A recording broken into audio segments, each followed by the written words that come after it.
ஸ்கூல்லாம் எப்படி இருக்கும்? Board, books, exams, home works இது எல்லாம் இருக்கும். இப்போ நான் சொல்ல போற ஸ்கூல்ல இது எதுவுமே இருக்காது. ஆனா அங்க என்ன கத்துக்கிறாங்களோ அதே மாதிரி இங்க எல்லாமே கத்துப்பாங்க. மாண்டசரி ஸ்கூல்ல இப்ப நான் சொன்ன எதுவுமே இருக்காது.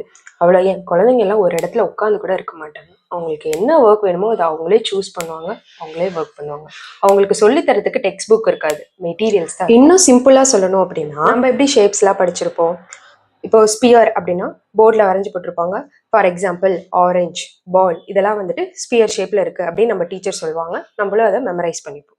பட் ஆனால் இங்கே எப்படி படிப்பாங்க அப்படின்னா, ஸ்பியர் அப்படிங்கிறதுக்கு அவங்க சைல்ட் நேச்சுரலாக ஃபீல் பண்ணுறதுக்கான ஒரு மெட்டீரியலே இருக்கும். ஸோ அதை அந்த குழந்தை டச் பண்ணி ஃபீல் பண்ணி தெரிஞ்சுக்கிறதுனால அவங்க நாளைக்கு அவங்களோட வீட்லேயோ வெளியிலையோ போகிறப்போ ஒரு ஆரஞ்சு எடுக்கிறப்போ ஆரஞ்சு இது ஸ்பியர் ஷேப்பில் இருக்குன்னு அவங்களே டிஸ்கவர் பண்ணுவாங்க.